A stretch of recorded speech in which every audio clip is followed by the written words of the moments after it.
이제는 정책론을 하시는 거예요.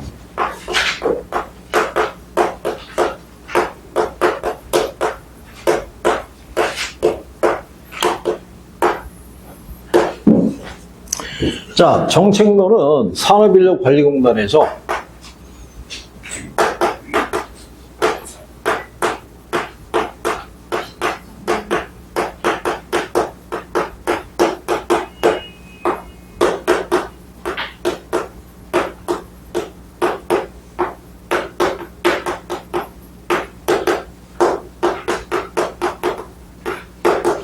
이렇게 네 가지를 제시하고 있어요. 부동산 정책의 의미, 기능, 그 다음에 토지 정책, 주택 정책, 그 다음에 조세 정책에 대한 네 가지 파트인데, 우리 교과서에는 부동산 문제가 나와 있죠. 네, 이게 옛날 편제인데 옛날에는 이렇게 돼 있던 거예요. 부동산 문제가 있으면 대표적인 게 토지 문제가 있고 주택 문제가 있다. 그러면 얘네를 해결하기 위한 정책이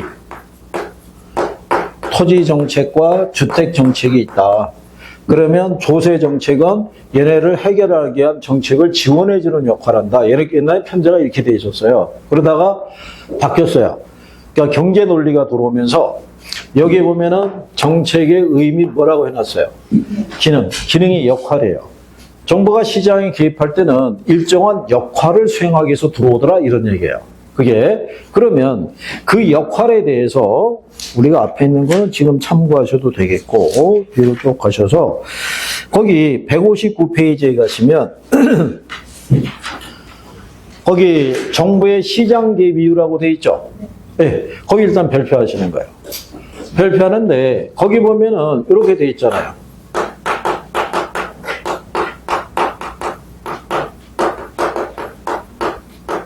이유가 이렇게 제시가 되어 있는데 정치적 기능, 경제적 기능이라고 해놨죠. 이게 옛날에 또 번역이 된 거예요. 지금은 여러분 시험에 정치적 기능, 경제적 기능이라는 표현은 안 써요. 단어가 그렇게 나오면 무슨 말인지 모르잖아요. 그죠? 그러면 예전에는 이렇게 한 거예요. 정치적인 측면에서는 형평성과 효율성 또는 선거, 공약 등을 이행하기 위해서 정부는 개입을 하더라. 그 다음에 경제적인 측면에서는 시장 실패를 수정하기 위해서 들어오더라. 그래서 이 표현은 예전에 한 10회 이전에 정부가 시장에 개입하는 이유는 정치적 또는 경제적 기능을 수행하기 위해서 들어온다라는 표현 하나로 나오고 그 이유는 안 나오는 거예요. 이게 지금은 그 밑에 보시게 되면 박스 나와 있죠. 박스. 정부의 시장 개입 이유라고 돼 있잖아요. 네? 거기는 제목이 나눠서 정치적 기능, 경제적 기능 이렇게 돼 있는데 요즘은 그렇게는 안 나오고요. 거기 보면 첫 번째 사회적인 목표를 달성하기 위해서 들어온다고 돼 있죠. 네. 이게 이제 어디에 바탕을 둔 거냐면 형평성 있죠.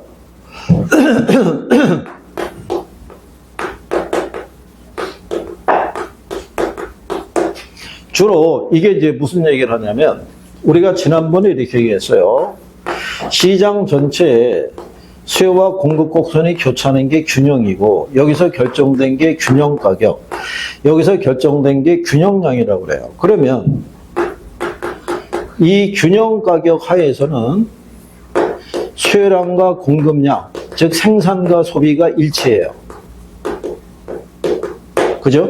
그럼 이 상태가 자원 배분이 효율적으로 이루어진 상태라고 그래요. 남거나 모자람이 없는 상태예요. 이 상태가 되면 정부는 시장에 개입한다 안 한다? 한다고 얘기하는 거예요. 시장에서는 효율성 문제만 취급하는 거예요. 시장에 이 수요량과 공급량 있죠. 생산량과 소비량은 이 가격에 따라 움직이는 거예요. 이 가격 하에서 이만큼 생산하고 소비할 수 있다는 거예요. 그럼 만약에 이 가격이 상승하게 되면 어떻게 되겠어요? 가격이 상승하면 그 상승한 점에서 다시 생산과 소비가 다시 거기서 일치를 하게 되는 거예요. 그러면 그 얘기는 무슨 얘기냐? 이 가격을 지불할 능력이 없는 사람들은 시장에 못 들어오는 거예요. 이 가격을 받아서 이익을 낼 수 없는 사람도 시장에 들어올 수가 없는 거예요.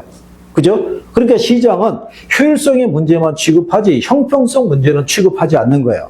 그래서 정부는 시장에 개입해서 이거를 소비할 수 있도록 유도를 해줘야 돼요. 가치제라고 들어보셨죠? 정부는 시민이 시민다운 삶을 살기 위해서 최소한 소비시켜줘야 되는 재화가 있어요. 그게 무슨 재화냐면 이거예요.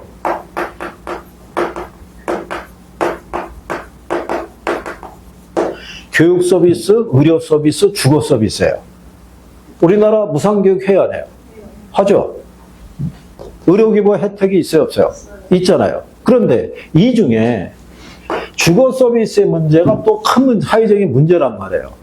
일을 해서 내가 번 돈으로 시장에 들어와서 주택을 소비할 수 없으면 주거가 불안정할 거 아니에요. 그러면 생산성이 떨어져요. 그죠? 그러면 이 사람들의 문제를 해결하기 위해서 정부는 어떤 정책을 쓰겠어요? 임대주택을 공급해 주거나 주거비를 보조해 주거나 이래서 최소한의 주거 서비스는 소비할 수 있도록 유도를 해줘야 되는 거예요. 그러니까 당연히 이 주택 정책을 가게 되면 임대주택 정책이라고 나오겠죠. 그러니까 걔가 출제 빈도가 높은 거예요. 이론적으로. 무슨 말인지 하시겠어요? 그래서 그런 이 사회적인 목표를 달성해서 거기 보면 저소득층을 위한 정책, 임대주택 정책 이런 거 같이 묶여 있죠. 네, 그거예요. 사회적 목표를 달성한다는 게 그걸 얘기하는 거예요. 가장 큰 틀에서. 그 다음에 두 번째로 나오는 게 뭐냐면 시장 실패를 뭐 하기 위해서. 그러면 시장 실패라는 게 어떤 건지를 알아야 되잖아요. 자, 그러면 뒤로 가시면 시장 실패라고 돼 있어요. 제목이 있죠? 그러니까 이게 이 큰 틀에 대한 기본적인 걸 이해하면 단원 순서도 내가 파악할 수 있어요, 없어요? 그러지 내용이 이제 머릿속에 들어올 거 아니에요. 왜 이런 게 배열이 되어 있는지를 알아야. 그렇죠? 그래서 이 책의 전반적인 거를 여러분들이 판단할 수 있어야 돼요. 그래서 나중에 시장 실패가 뭔지 궁금해요. 선생님에게 물어보고 싶잖아요. 그런데 처음에는 그게 어디 있는지를 내가 찾을 수가 없어요. 근데 내가 이걸 정책에서 배웠지 그러면 찾는단 말이에요. 그러니까 빨리 이 책의 전반적인 내용을 내가 확인할 수가 있어야 되는 거예요. 그죠? 그러면 원래 시장 실패라는 건 뭐냐면 시장에서는 뭐를 매개로? 가격을 매개로 생산과 소비가 결정이 되고 이게 균형을 이뤄요. 근데 시장이 실패가 발생했다는 얘기는 이 가격을 매개로 생산과 소비가 조정이 안 되는 거예요. 예를 들어서 이 가격이 만약에 상승할 수 있어요, 없어요? 가격이 상승하게 되면 뭐는? 공급량은 늘어나지만 수요량은 감소하겠죠. 그러면 이렇게 될 거란 말이에요. 수요는 줄고 공급은 어떻게 돼요? 늘어나요. 그러면 수요에 비해서 공급이 많거나 공급에서 수요가 부족한 상태를 우리가 초과 공급이라고 그래요. 그러면 공급자 간의 경쟁이 발생할 수 있어요, 없어요? 그러면 경쟁 과정을 통해서 다시 원래 무슨 상태? 균형 상태로 돌아와요. 그런데 이 가격이 하락할 수도 있어요, 없어요? 가격이 하락하게 되면 반대 현상이 나오겠죠. 공급은 줄어들지만 수요는 늘어날 거 아니에요. 이 상태를 초과 수요라고 그래요. 그러면 수요자 간의 경쟁이 발생할 수 있겠죠. 그럼 그 과정에서 가격이 어떻게 돼요? 올라가면서 다시 원래 무슨 상태? 균형 상태. 그러니까 이 가격을 매개로 생산과 소비가 조정이 된다는 얘기 아니에요. 자율적으로. 그러니까 여러분들 생각해 보세요. 근무하고 오전 근무 마치고 점심 먹으러 나갔는데 식당이 없어요, 몇 개. 그러면 기존에 한두 개 있는 식당에 손님이 바글바글 할 거 아니에요. 근데 몇 달 지나면 주변에 식당 또 들어와요, 안 들어와요? 들어오는 거예요. 거기에 맞춰가지고 원래 독점적인 했던 식당에서 가격 비싸게 받던 게 조금씩 인하해가지고 평균적인 가격은 떨어지게 돼 있단 말이에요. 그런데 시장에 실패가 발생했다는 건 뭐예요? 시장 기구를 우리가 가격 기구라고 그래요. 그러니까 이 가격에 의해서 생산과 소비가 조정이 안 되는 거예요. 그거를 우리는 뭐라고 그러냐면 시장 실패라고 얘기를 해요. 뭐라고 얘기한다? 시장 실패. 거기 보면, 자, 시장 실패란 시장이 자원 배분을 효율적으로 하지 못하는 상황을 말한다. 즉 시장이 가격 기구에 의한 자동 조절 기능이 원활하지 못해서 수급 조절에 실패를 이렇게 나오죠. 그러니까 자동 조절 기능이 이거라고요. 초과 공급이 되면 공급자 간의 경쟁에서 다시 원래 가격으로, 초과 수요가 되면 수요자 간의 경쟁에서 다시 원래 상태로 회복이 돼야 되는데 얘는 그런 상황이 안 된다는 얘기예요. 그죠? 그러면 이거를 유발하는 원인이 있어요, 없어요? 네. 원인에다가 별표를 하는 거예요. 별표를 하는데, 자, 잠깐만 이제 제 얘기를 들으시고, 우리 교과서에 보면 불완전 경쟁이 있고요. 그 다음에 정보의 비대칭성이라는 게 있고요. 옆 페이지에. 그 다음에 불안정 경쟁에 가면 규모의 경제라는 것도 있어요. 자, 그 다음에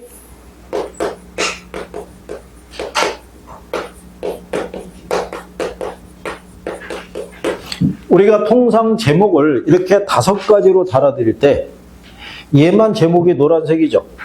그럼 그 얘기가 뭐냐?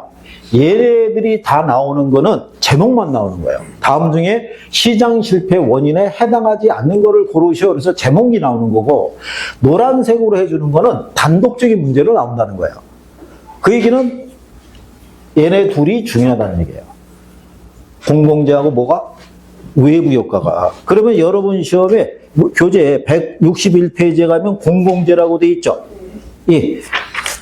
그 다음에 160페이지에 가면 외부 효과라고 짧게 있어요, 없어요? 짧게 있는데 뒤로 가서 167페이지 가보세요. 167페이지 가면 하단에 외부 효과라고 있죠? 네. 여기가 양이 훨씬 많잖아요. 여기에다가 별표하시면 돼요, 외부 효과에다가. 그러면 선생이 친절하게 알려주잖아요. 네?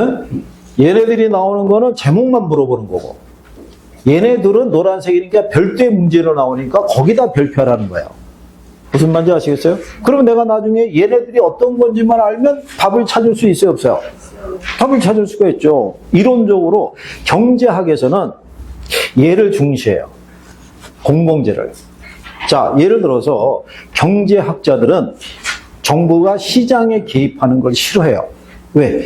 시장 기구를 통해서 자동적으로 조절이 가능한데 굳이 정부가 개입을 해서 이거를 악화시킬 수 있다. 그래서 개입하는 걸 반대해요. 그런데 예외적으로 그 경제학자들이 인정하는 애가 있어요. 그게 누구다? 그게 공공재예요. 공공재는 정부가 시장에 개입하지 않고서는 시장을 통해서는 적정한 생산이 이루어질 수가 없는 성질을 갖고 있는 거예요. 여러분들 아시는 고속도로, 공항, 항만 이런 것 있죠? 그걸 시장에서 공급하는 게 쉽다, 어렵다? 어려워요. 정부가 예산을 편성을 해서 공급하지 않고서는 기간산업이라는 것이 시장에 공급되기는 어렵다는 얘기예요. 그래서 예외적으로 어디를 통해서, 시장을 통해서 공급이 안 되면 누가? 정부가 예산을 편성해서 들어와서 공급해 줄 수밖에 없다라고 생각하시면 돼요. 그래서 여러분들이 공공재에 대해서 간략하게, 자, 앞 페이지에 오셔서 거기 공공재라고 돼 있죠? 161페이지에. 네, 공공재라고 들어보셨죠?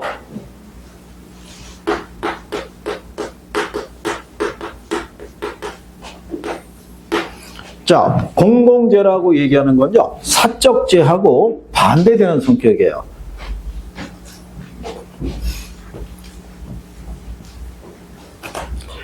우리가 이 사적재 또는 경제재라고도 얘기를 해요. 얘는 경합성과 배제성을 갖고 있는 재화를 우리가 사적재라고 그래요. 그러니까 사적재 의미는 뭐냐면 우리 시장에 공급되는 자원이 있죠. 자원은 한정된 양만 매년 공급이 돼요. 그런데 이게 한정된 양만 시장에 제공이 되니까 얘를 소비하는 과정에서 경쟁을 한다, 안 한다? 경쟁을 하는 거예요. 그래서 누군가가 이만큼을 소비하게 되면 또 다른 누군가는 이만큼을 덜 소비할 수밖에 없어요. 그러니까 소비하는 과정에서 뭐가 발생하냐면 경쟁이 발생할 수밖에 없다, 이런 얘기예요. 예를 들어서 매년 소고기가 100톤이 공급이 돼요. 100톤이. 그런데 수요가 150톤이에요. 그 수요에 비해서 공급이 어떻게 돼요? 부족하죠? 그러면 소고기를 소비하는 과정에서 경쟁이 발생할 수 있어요, 없어요? 있을 거 아니에요. 그럴 때 정부가 한 달에 수익이 500만 원이 안 되는 사람은 소고기 사 먹지 말라고 통제하면 어떻게 되겠어요? 난리 날 거 아니에요. 사람 차별하냐고. 그러면 어떻게 대처하겠어요? 차별을 두는 거예요. 소고기 한 근의 가격은 5만 원이지만 돼지고기 한 근의 가격은 2만 원이다. 닭고기는 15,000원이다. 이렇게 육류에 차별을 두게 되면 돈이 있는 사람은 소고기, 그렇지 못한 사람은 돼지고기로 대신 소비하면서 넘어갈 수 있어요, 없어요? 그렇다고 이제 특별한 날에는 또를 좀 더 주고 소고기 먹을 수 있을 거 아니에요. 그렇게 조율을 해주는 거예요. 그런데 비배제성이라는 건 뭐냐면 내가 소고기 먹고 싶다고 정육점 앞에 가서 소고기를 하루 종일 째려보고 있으면 정육점 주인이 한금 그냥 준다 안 준다? 안 주는 거예요. 소비에 대한 뭐를 줘야 돼요? 대가를 줘야 되는 거예요. 대가를 주지 않으면 소비로부터 배제당하게 돼 있어요. 그런데 공공재라는 거는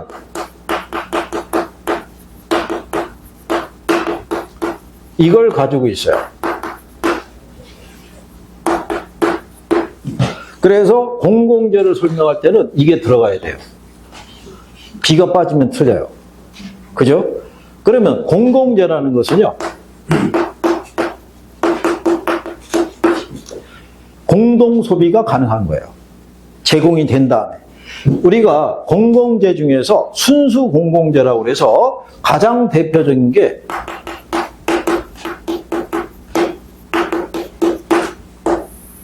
국방하고 치안 서비스예요. 자, 우리나라 영토에 들어온 내국인이나 외국인을 불문하고 일단 들어오면 이 서비스를 제공받을 수 있어요, 없어요? 외국인 애들이 오늘 아침에 입국했다고 해서 우리나라 국민하고 이걸 서비스 받는 과정에서 경쟁할 이유가 없잖아요. 그 다음에 얘네를 제공받는 과정에서 세금 안 냈다고 배제당하는 경우 있어요, 없어요? 없어요. 그래서 뭐가 존재하냐면 얘가 존재해요.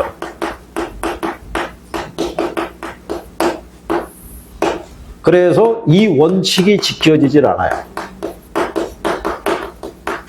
혜택을 보면서도 혜택에 대한 대가를 지불하지 않는다고 해서 그 소비로부터 배제당하지 않는다는 얘기예요. 그러니까 이 서비스는 내가 소비하기를 희망을 하면서도 대가를 지불하라고 그러면 대가를 지불하려고 한다, 안 한다? 안 하는 거예요.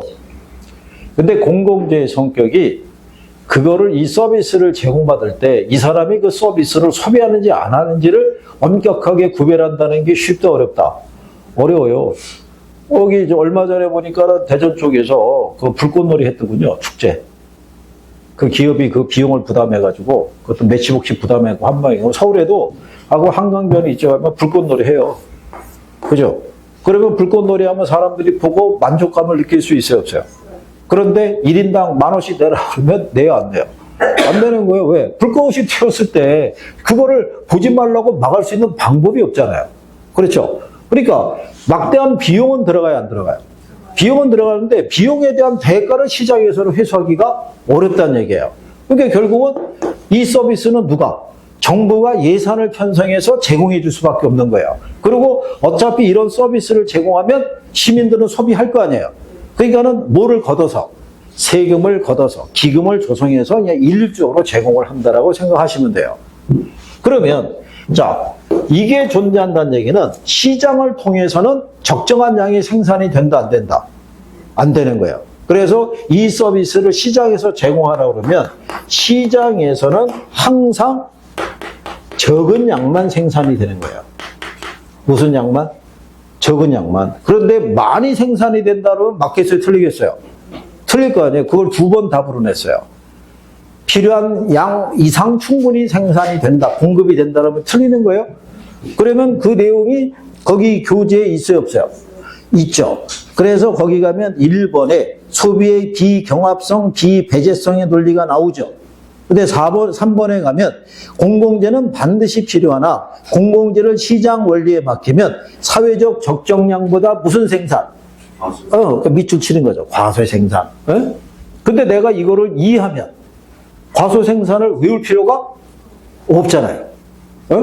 공공재의 성격을 내가 이해하면. 그러면 나중에 여러분들이 그 기출 있죠? 우리가 한 3월달 되면 기출 문제집으로 별도의 아마 시간을 갖고 내용을 정리할 거예요. 거기 보면 이런 애들이 답으로 들어와 있다고요. 그럼 딱 보면 답이 바로 캐치가 돼야 한대요. 그렇게 주는 거예요. 그래야지 1분 안에 풀 거야 돼요.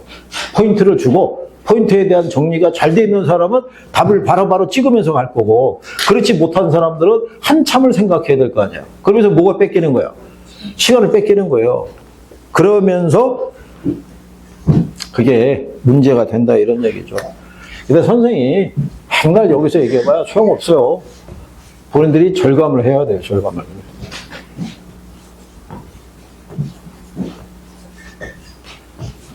그래서 제일 안타까운 게 열심히 했는데 그것도 시험 운이라고 밖에 볼 수 없어요. 시험 운이 없는 분도 있고 뭐 한 문제가 부족해가지고 그래서 안 된 분도 있고 뭐 안타까운 거예요. 속상하고.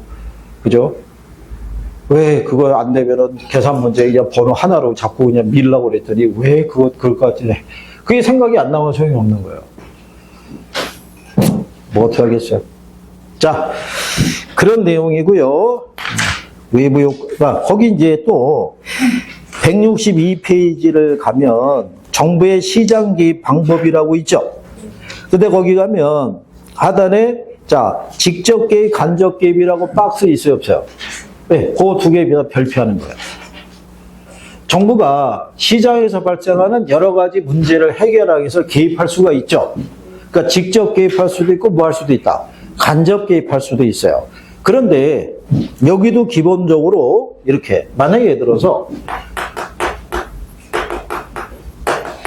직접 개입을 한다는 얘기는 정부가 시장에 개입을 해서 수요자 및 공급자로서의 역할을 하겠다는 얘기예요. 직접 개입을 해서 그럴 때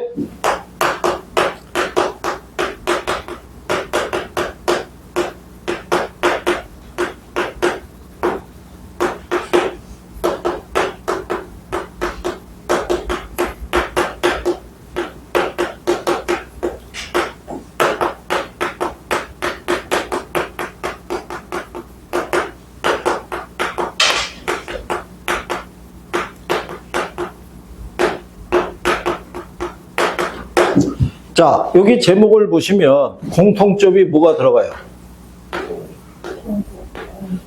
일단 공이 들어가면 직접 개입이에요. 그래서 박스 안에 지문을 주면 공이 들어간 애들은 필히 들어와요. 그러니까 직접 개입이냐 간접 개입을 구별할 때 기본이라고 생각하시면 돼요. 근데 여기 보면 자, 직접 개입 박스에 보시면 토지냉제도 가로 열고 토지 비축제도라고 돼 있죠. 네, 이게 공공토지 비축이라는 거예요. 그리고 그 밑에 가면 공용개발이라고 돼 있죠. 공용개발을 낼 때 다른 말이 토지 수용이에요. 공용개발이 토지 수용 방식이니까 그렇게도 언급이 된다라고 보시면 돼요. 그리고 공공임대주택 이런 거 있어요, 없어요? 근데 그 밑에 가면 임대료 규제, 분양가 규제라고 돼 있죠. 이거는 아직은 공식화된 건 아니에요. 그건 일단은 가로치시면 돼요. 임대료 규제하고 분양가 규제에 대해서는 학자들에 따라서 직접 개입이다, 간접 개입에 대한 논리가 아직 확실하게 정리는 안 돼 있는 거예요. 그래서 그거는 여러분들이 여기까지 나왔어요. 임대료 보조. 간접 개입이다. 그래서 거기까지 나왔는데 그거를 직접이다, 간접이다라고는 여러 시험에 공식적으로 아직 언급된 적이 없어요. 그러니까 선생은 확실하지 않으면 얘기해 주면 안 돼요. 선생이 자의적으로 생각해서 이거는 직접이에요. 이거는 간접이에요. 이렇게 얘기하면 안 된다는 거예요. 이론으로 정확하게 여러분 기출이라든가 정확하게 논리상에서 정리가 돼 있어야 돼요.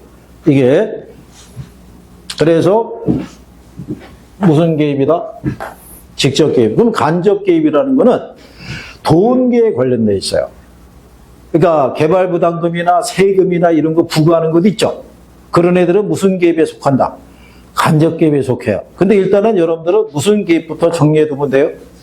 직접 개입에 대한 거를 정리하시면 돼요. 그런데 옆 페이지에 가게 되면 토지은행 제도라고 돼 있죠. 이거는 뭐를 얘기하냐면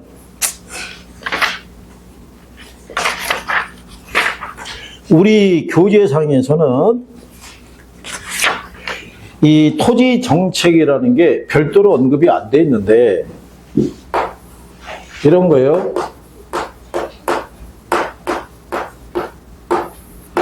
정부가 토지 관련 정책을 펼치는 이유는 아까 얘기했지만 토지는 우리가 생산할 수 있어요, 없어요? 생산이 안 되는 거예요. 이게 가격이 오른다고 양을 늘릴 수 있는 것들이 아니잖아요. 그죠? 그래서 이 토지 정책에 관한 정부가 세우는 대표적인 목표가 뭐냐면, 하나가 공공재로서 토지를 비축하는 거예요. 아까 우리가 조금 아까 공공재 배웠죠? 근데 공공재는 시장을 통해서는 항상 적은 양만 생산이 되잖아요. 그러니까 결국은 필요한 토지는 누가? 정부가 공급을 할 때 요때 쓰는 게 무슨 제도다? 이게 토지은행 제도라고요. 그 다음에 시장에서 발생하는 외부 효과 있죠? 외부 효과 문제를 해결하기 위해서 정부가 쓰는 것이 뭐냐면 요게 이렇게 되는 거예요. 토지 이용 계획을 수립을 하고 토지 이용 계획을 집행하는 과정에서 발생하는 게 토지 이용 규제예요. 토지 이용 규제의 가장 대표적인 게 지역지구제예요. 지역지구제. 그래서 여러분들이 교재에 보시게 되면,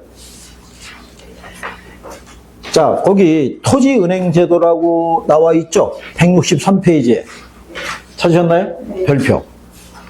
그 다음에 뒤로 넘어가셔가지고, 자, 외부 효과를 지나서 거기 169페이지에 가면 중간 밑에 지역지구제라고 있어요, 없어요? 있죠? 그리고 가로 열고 토지이용 규제 방법이라고 해놨죠? 거기 별표. 그러면 얘네들이 토지 정책에서 가장 대표적인 게 토지은행 제도하고 뭐다? 지역지구제라는 거예요. 그래서 얘네가 단원에 들어와 있는 거예요. 그런데 여기 토지은행 제도를 할 때 우리가 선매제도라는 걸 활용을 하고 지역지구제를 할 때 토지적성평가제도 이런 거를 운영을 한다. 그러니까 이 안에 세부적인 용어들이 거기 여러분들이 교재에 보시게 되면은, 자, 거기 164페이지에 가면 거기 공영개발 방식 있고 그 밑에 가면 환지 방식이라고 돼 있죠. 요건 나중에 개발 쪽에서도 정리를 하게 되는데 일단 요 중에 나오는 게 환지 방식이에요. 그러니까 별표는 하나 하셔야 돼요. 그 다음에 옆 페이지에 가면 3번에 토지 선매라고 돼 있죠. 걔 별표하시고, 그 다음에 6번에 가면은 토지 적성평가제도라고 돼 있어요. 그 토지적성평가제도는 간략하게 이런 거예요. 정부가 이제 지역지구제를 지행을 할 때, 예를 들어서 보전지역과 개발지역으로 이렇게 지정을 하게 되면 보전지역에 토지 소유자가 있고 개발지역에 소유자가 있을 수 있어요, 없어요? 그러면 지정이 되면 이 사람들은 재산상의 손실을 보지만 이 사람들은 이익을 기대할 수 있잖아요. 그러면 이해관계가 충돌이 될 수 있어요, 없어요? 그럼 이 사람들이 반발할 수 있죠.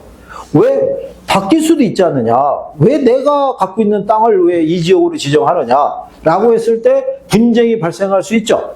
이거를 조정하는 제도가 토지 적성평가 제도예요. 그러니까 시장에서 개발과 보전의 논리가 충돌이 됐을 때 그거를 조정하기 위한 제도가 뭐다? 그게 토지 적성평가 제도라는 거예요. 거기 교재에 있어요, 없어요? 있잖아요. 그렇게 묶어서 정리할 수 있으시면 되는 거예요. 그래서 그러니까 이게 원래 그러니까 나중에 요약집이 나오면 이 단원 밑에 얘가 들어가 있어요, 용어가. 그러니까 교과서에서는 다 얘기하니까 그렇게 돼 있다, 이렇게 생각하시면 되는 거예요. 그리고 이제 토지 선매라는 건 그 위에 가면 3번에 토지 선매라고 돼 있죠. 그 토지 선매는 뭐냐면 우리가 토지를 뭐 할 때, 비축을 할 때, 예를 들어서 일정한 이렇게 지역이 있어요. 지역이 있는데 여기 이제 만약에 들어서 시장, 군수, 뭐 구청장이 이렇게 있을 거 아니에요. 그런데 여기 일단에 토지가 있는데 이게 윤총각 소유의 토지예요. 그런데 LH공사나 이런 데서 임대주택을 공급을 할 때 이 부지가 적합한 것 같아요. 근데 이 사람은 윤 총각은 지금 팔 의사가 없어요. 그러면 일단은 시장군수구청장은 얘네를 갖다가 이걸로 지정을 해요. 뭐라고? 선매자. 그 선매자는 뭐냐면 이 사람이 지금 팔 생각이 없었지만 나중에 개인 간에 거래할 수 있어요, 없어요? 이럴 때 얘가 우선적으로 협상해서 이 토지를 취득할 수 있는 지정을 해놓는 거예요. 그럴 때 여기 선매자는 이 토지를 강제 수용하는 게 아니라 협의 매수가 원칙이에요. 협상을 통해서. 그래서 강제 수용한다면 틀리는 거예요. 그게 그래서 그때 그 토지 선매 제도를 얘기하는 거예요. 그래서 거기 보시면 나와 있죠. 선매라면 시장군수구청장은 공익사업용 토지나 토지거래 계약 허가를 받아 취득한 토지 있죠. 그 이용 목적대로 이용하고 있지 아니하다고 그래서 강제 수용하면 안 된다는 거예요. 그거를 국가, 지자체, 토지주택공사 등의 공공기관, 공공단체가 매수를 원할 때는 선매자를 지정해서 그 토지를 협의 매수한다라고 돼 있는 거예요. 그럴 때 강제 수용한다면 틀리겠죠? 이게 시험에서 2번 나온 거예요. 자, 기억을 해 두시면 되는 거예요. 그 다음에 이제 뒤로 넘어가셔서 그래서 이번에 이 지역지구제, 나중에 용어할 때도 알려드리는데, 올해는, 우리나라는 그래서 이 용도 지역을 부여할 때 지역과 지구와 구역으로 나눠요. 그래서 전체 용도를 도시지역, 관리지역, 농림지역, 자연환경 보전지역으로 나누는데, 주거지역 안에 또 세분이 돼요. 일반 뭐 주거지역, 전용 주거지역으로 또 세분이 되고, 그 안에 들어가면 또 세분이 되는 게 있어요. 거기까지 이번에 출제한 거예요. 근데 그 내용은, 여러분들 교재를 보면 170페이지 있죠? 170페이지 가면 상단에 뭐라고 그랬어요? 국토의 계획 및 이용에 관한 법령상의 용어정의라고 돼 있죠? 그러면 이 국계법이 어디서 나온다? 이게 공법에서 나오는 거예요, 2차. 그러니까 1차만 공부하는 사람들은 이 내용을 알 수가 없는 거예요. 근데 여기서 나오는 거예요. 여기서. 그래서 선생이 기본적으로 1차만 공부하는 사람들이 있어서 기본적인 거는 요약집에 넣어놨어요. 근데 거기서도 더 세분해서 들어가면 그거는 출제자들이 1차만 공부하는 사람과 1, 2차를 다 공부하는 사람들의 어드밴티지를 나눠준 거예요. 그러니까 그래서 한 번에 공부할 때 1, 2차를 동시에 하는 게 제일 좋아요. 그게. 그리고 또 무슨 문제가 있냐면 내가 1차만 했잖아요. 그러면 2차를 안 들었잖아요. 근데 이번에 합격을 했잖아요. 그럼 이거 생으로 다시 배워야 되는 거예요. 근데 1, 2차를 같이 했으면 들은 게 있잖아요. 그 다음에 내가 다시 공부할 때 편하단 말이에요. 조금은 들어갔던 내용이니까. 근데 이제 사람의 이제 개인적인 어떤 이제 뭐 시간 뭐 여러 가지 이제 그게 있으니까 그게 쉽지는 않은데 어쨌든 간에 조금은 그런 면에서도 그래서 이번에 한 번에 동차해서 이 바닥을 떠나는 게 제일 좋은 거예요. 한 번에 될 때. 그리고 올해 1차만 된 사람들이 있죠. 내년에 2차를 돼야 될 거 아니에요. 내년에 몇 회예요? 그러면 올해 1차, 2차를 같이 해서 한 번에 됐잖아요. 그러면 똑같이 37의 합격자예요. 똑같은 거예요. 지금은 1차밖에 안 된 거예요. 이 최종 합격은 아닌 거예요. 그냥 1차 시험에 대해서만 1년간 유예해 준 거예요, 면제. 그러면 내년 시험에 합격을 하고 이 사람은 2차 합격하고 또 어떤 분은 1, 2차 동차 합격했잖아요. 그러면 다 몇 회 합격자예요? 다 37회 합격자예요. 똑같아요. 그거는. 그러니까 부단히 해가지고 열심히 하고 한 방에 끝내야 돼. 한 방에. 윤 총각 뭐 장기적인 계획이 있어? 올해 가야 될 거 아니야. 내년에. 그지? 2020 날짜도 정해져 있어요. 내년도 10월 23일이 여러분 시험이에요. 마지막 주 토요일 하기로 했으니까 정해져 있으니까. 근데 후년이 되면 10월 30일이에요. 마지막 주가 5주차가 돼가지고 마지막 주가 그렇게 돼요. 그래서 시험 날짜는 다 정해져 있는 거예요. 그러니까 열심히 하면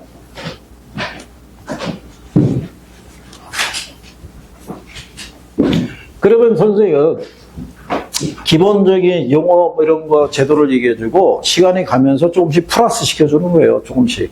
처음에 배울 때 그 이상을 설명해도 못 알아들어요. 그러니까 시간이 가서 내용을 듣고 할 때 이제 플러스 시켜주는 거예요. 그래서 이 정도 수준이면 6점 정도는 맞을 수 있다라고 하면 보내는 거예요. 그래서 학계론에서는 기본제 28개가 목표예요. 70점. 7점 이상이 맞느냐 아니냐는 것은 뭐 개인의 노력에 따른 거고, 기본적으로 7점을 목표로 갔을 때 실수로 한 3, 4개 틀려도 6점은 맞을 수 있게끔 그 정도는 해야 돼요. 여러분들이 실수와 착각이라는 거 꼭 해요. 시험장에 가서 몰라서 틀리는 게 아니라 그러면 실수와 착각이 갑자기 들어오기 시작하는 거예요. 그게 실수와 착각을 한 4개만 하면 떨어지는 거예요. 그것도 열심히 해야 돼요. 자, 그 다음에 172페이지에 가면 주택정책이라고 돼 있죠. 주택정책. 주택정책에서는 거기 옆 페이지에 보시면